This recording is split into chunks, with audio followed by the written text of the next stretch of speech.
नमस्कार दोस्तों, जय हिंद जय भारत। मैं हूं CL Saini, CD RK Saini BEd classes में आप सभी का हार्दिक स्वागत है, अभिनंदन है।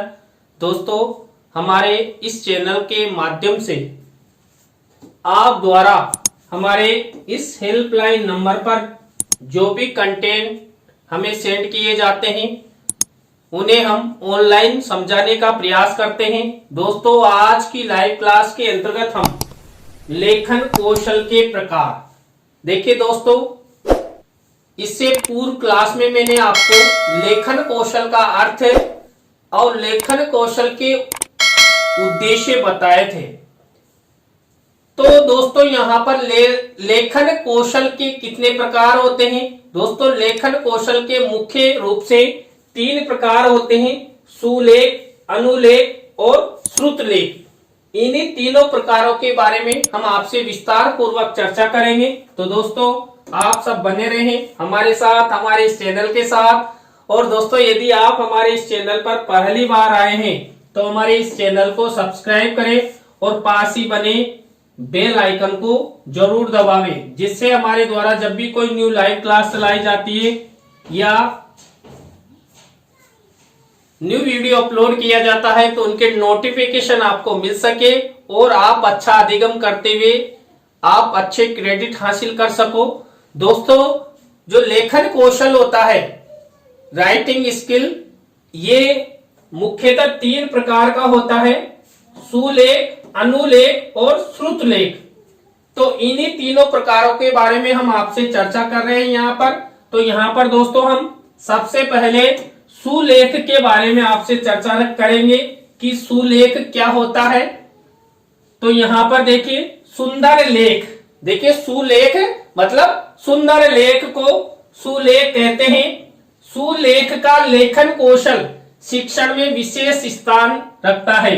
दोस्तों, जो हम लेखन कार्य करते हैं, यानी कि किसी भी भाषा को हम, चाहे वो हिंदी हो, अंग्रेजी हो, संस्कृत हो, उर्दू हो, मलयालम हो, जब उसका लेखन कार्य किया जाता है और वह लेखन कार्य अच्छा होता है तो उसे हम सुलेख, सुंदर लेख के नाम से जानते हैं। तो यहाँ पर देखिए, जब हम सुंदर लेख लिखते हैं उस समय हमको कौन कौन सी बातें ध्यान रखनी चाहिए, यानी कि सुंदर लेख के कौन कौन से गुण होते हैं?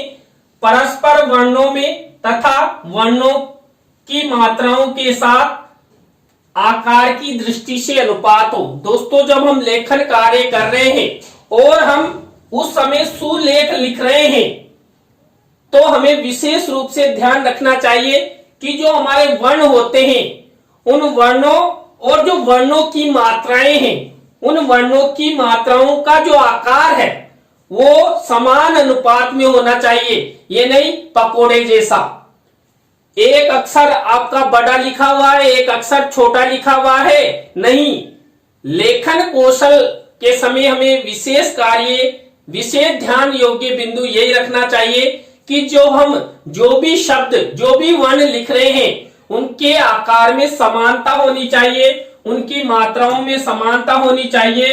देवनागरी लिपि के वर्णों में पाई का चिन्ह लेख को सुंदर बनाने में महत्वपूर्ण रखता है। यदि पाई सीधी होगी तो वर्ण सुंदर बनेंगे। पाई का कोण 90 डिग्री अंश पर होना चाहिए। दोस्तों, जब हम पाई का कोण बनाते हैं, यानी 90 डिग्री के कोण पर हम लिखते हैं तो हमारा लेखन कार्य अच्छा बनता है। देखिए, हम पेन से जब कलम पकड़ते हैं और जब हम किसी भी अभ्यास पुस्तिका में लिखते हैं तो हमें सीधा लिखना चाहिए, यानी कि ये नहीं कि दिल्ली से चले और जयपुर तक पहुंच गई। नहीं, हमारे द्वारा जो भी लिखा जाता है वो सीधा लिखा होना चाहिए, अक्षरों में समानता होनी चाहिए और 90 डिग्री के कोण पर हमेशा हमें लिखना चाहिए, जिससे हमारा लेख सुंदर लेख हो। देवनागरी लिपि के वर्णों पर सिरोरेखा लगाना अनिवार्य होता है, अतः प्रत्येक शब्द पर सिरोरेखा अवश्य होनी चाहिए। सिरोरेखा बिल्कुल सीधी होनी चाहिए। दोस्तों, आप सब यहाँ पर ये देवनागरी लिपि में जो हिंदी के शब्द लिखे हुए, सेंटेंस लिखे हुए हैं, इन सब पर देखिए सिरोरेखा लगी हुई है ऊपर यानी कि सिर बंधा हुआ है, जिससे हमारा जो लेखन कार्य होते हैं, लेखन कार्य में जो हम शब्द और सेंटेंस लिखते हैं ये सुंदर बनते हैं। तो यहाँ पर दोस्तों सुलेख में हमें प्रत्येक शब्द के ऊपर शिरो रेखा लगानी चाहिए, जिससे हमारा लेख सुंदर हो और स्पष्ट रूप से दिखाई दे। वर्णों में मात्राओं का योग ठीक से हो, विशेष रूप से ई की मात्रा से पूर्व आते व्यंजन के योग में तथा र के साथ लगने वाली उ व क की मात्राओं में विशेष सावधानी की आवश्यकता होती है। दोस्तों जब हम सुलेख लिखते हैं दोस्तों, हमारे द्वारा मात्राओं का विशेष रूप से ध्यान नहीं रखा जाता है, तो हमारा जो लेखन कार्य है वो त्रुटि यानी कि गलत हो जाएगा। तो यहाँ पर हमें विशेष रूप से ध्यान देना चाहिए कि जो भी हमारे वर्ण हैं उन वर्णों के साथ जो हमें मात्राओं का प्रयोग कर रहे हैं, तो वहां पर जो आधे व्यंजन होते हैं उन व्यंजनों का भी विशेष ध्यान रखें और आधे व्यंजनों में मात्रा कहां से कैसे आएगी। जैसे व्यवस्थित, व्यवस्था है, कई शब्द हैं जिनमें हमें विशेष रूप से सावधानी बरतनी होती है। वर्णों, शब्दों, वाक्यों तथा पंक्तियों की परस्पर दूरी समुचित रूप से होनी चाहिए। यह दूरी ना तो बहुत अधिक होनी चाहिए और न ही कम होनी चाहिए, यानी कि एक जैसी। मान लीजिए एक पेज पर आप 10 पंक्तियां लिख रहे हैं, तो उनमें 10 पंक्तियों के आकार में समानता होनी चाहिए, अक्षरों में सुडौलता होनी चाहिए, अक्षर समान होने चाहिए और सेंटेंस एकदम से सीधा होना चाहिए। और शब्दों और सेंटेंसों में बराबर दूरी होनी चाहिए। ये नहीं कि एक पंक्ति तो यहां पर लिख दी और बीच में जगह छोड़ दी, फिर एक पंक्ति यहां पर लिख दी। नहीं, देखिए हम 10 पंक्तियां लिख रहे हैं तो 10 पंक्तियों के आकार और अंतर में समानता होनी चाहिए, जिससे लिखा हुआ लेख सुंदर लेख दिखे। दोस्तों आप ये पंक्तियां देख रहे हैं, इन पंक्तियों में शब्दों की सुडौलता है, स्पष्टता है और प्रत्येक पंक्ति के बीच में देखिए उचित स्थान है, समान स्थान है और जो भी अक्षर लिखे गए हैं इन अक्षरों के शब्दों में और सेंटेंस में देखिए सीधापन है, उचित दूरी है। तो इस तरह दोस्तों जब हम सुलेख लिखे तो हमें कई बातों का विशेष ध्यान रखना चाहिए। लेख को समुचित अनुच्छेदों में विभाजित किया जाना चाहिए। अनुच्छेद निर्माण एक कला है, अलग अलग विचार के लिए अलग अलग अनुच्छेद की रचना की जानी चाहिए। ध्यान रहे न तो एक ही विचार के लिए कई अनुच्छेद बनाए जाए और न ही एक अनुच्छेद में कोई विचारों का समावेश हो। देखिए दोस्तों यहाँ पर अनुच्छेद से तात्पर्य एक चैप्टर से है। दोस्तों हम जब लिखते हैं तो वहां पर हम कई चैप्टर बनाते हैं, कई भाग डिवाइड करते हैं। तो यहाँ पर जैसे हम पार्टिकुलर एक पाठ को लिख रहे हैं तो उस पाठ में हमें विशेष ध्यान देना होगा कि किसके संबंध में, किस पात्र के संबंध में हम लिख रहे हैं, तो उससे संबंधित एक चैप्टर होना चाहिए। हर चैप्टर उचित पंक्तियों के बाद खत्म हो जाना चाहिए। देखिए कई चैप्टर में यानी कि भागों में, अनुच्छेदों में 10 पंक्तियां होती है, कई अनुच्छेदों में 2 ही पंक्तियां होती है। तो इस तरह जब हम लेखन कार्य करें तो हमें अनुच्छेद बनाना आना चाहिए। अनुच्छेद बनाने से देखिए हिंदी के अंतर्गत जो पाठ होता है ये अनुच्छेदों में विभाजित रहता है, जिससे हमें तुरंत पता लग जाता है कि ये अनुच्छेद यहां से यहां तक है और इसके बाद ये दूसरा अनुच्छेद है, यानी नया चैप्टर चल चुका है। तो इस तरह हमें अनुच्छेद का भी विशेष ध्यान रखना चाहिए।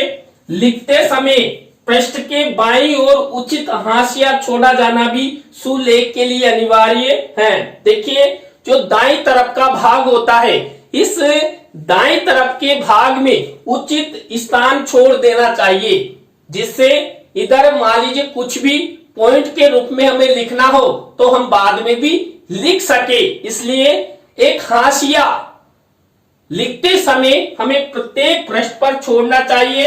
ये नहीं कि हम खिचड़ी की तरह लिख दें, नहीं दोस्तों, स्पष्ट रूप से लिखा हुआ लेख ही सुंदर लेख कहलाता है, जो हमारे लेखन की सुंदरता को बढ़ाता है। तो दोस्तों ये था सुलेख। अब हम चर्चा करते हैं अनुलेख के बारे में कि अनुलेख क्या होता है। तो दोस्तों किसी आदर्श लिखाई का हूबहू अनुकरण करना अनुलेख या अनुलिपि कहलाता है। इसमें छात्र शिक्षक के आदर्श लेख का बिल्कुल हूबहू अनुकरण करते हैं। शिक्षक तख्ती या कॉपी पर वर्ण या शब्द लिख देता है।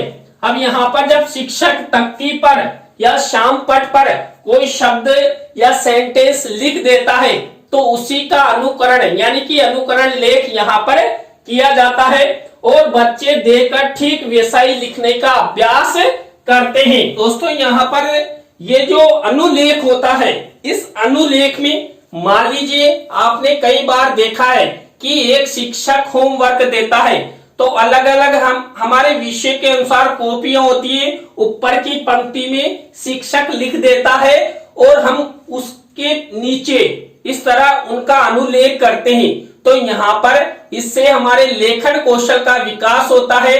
आपने कई बार देखा है कई शिक्षक छात्र छात्राओं को जो हमारा पाठ होता है, अध्याय होता है, चैप्टर होते हैं, उनका अनुलेख लिखने के लिए कह देते हैं और छात्र छात्रा पेन पेंसिल की सहायता से अपनी अपनी जो अभ्यास पुस्तिका होती है उसमें अनुलेख लिखते हैं। तो दोस्तों ये अनुलेख है, ये पहले से लिखी हुई शब्दों, सेंटेंसों, चैप्टर या अध्याय में से यहाँ पर छात्र छात्रा उनको देखते हैं और अपनी कॉपी में लिख लेते हैं। मान लीजिए ये लिखा हुआ है, अब यहाँ पर छात्र इनको देखेंगे और अपनी कॉपी में लिख लेंगे। तो दोस्तों यहाँ पर हुआ ये अनुलेख।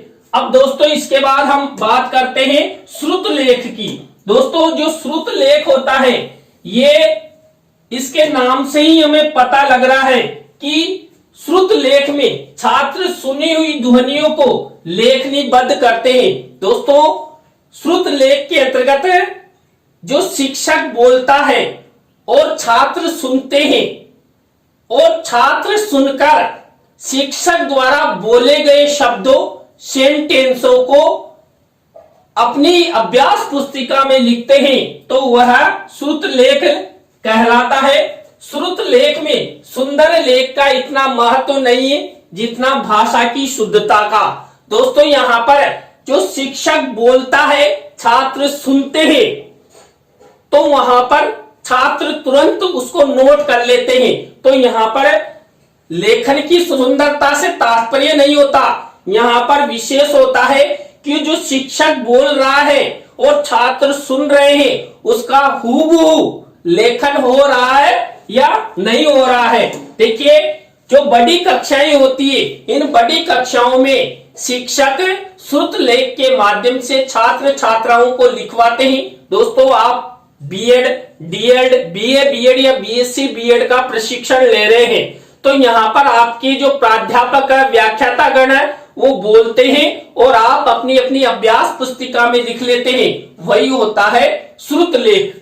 श्रुत लेख का उद्देश्य छात्रों की श्रवण इंद्रियों को पूर्ण शिक्षित करना भी है ताकि वह भाषा के शुद्ध रूप को सावधानी से सुन सके। दोस्तों जब शिक्षक बोलता है, छात्र सुनते हैं और लेखन करते हैं तो दोस्तों यहाँ पर छात्र छात्राओं ने क्या सुना, स्पष्ट सुना या नहीं सुना, उसके द्वारा भी जो छात्र छात्राओं की जो श्रवण इंद्रियां हैं यानी कि कान, इनका भी विकास होता है। छात्र जितना स्पष्ट सुनेंगे और उतना ही वो लेखन उनका अच्छा होगा। इसमें बच्चे की लिखावट में सुडौलता, स्पष्टता व गति लाना भी उद्देश्य रहता है। दोस्तों यहाँ पर यदि हमें अभ्यास कार्य के द्वारा छात्र छात्राओं का जो लिखने का प्रवाह है, स्पीड है, ये बढ़ानी है तो यहाँ पर हमें श्रुत लेख का अभ्यास करवाना चाहिए। श्रुत लेख के द्वारा छात्रों में लिखने की आदत भी पड़ती है और उनकी गति भी तेज होती है।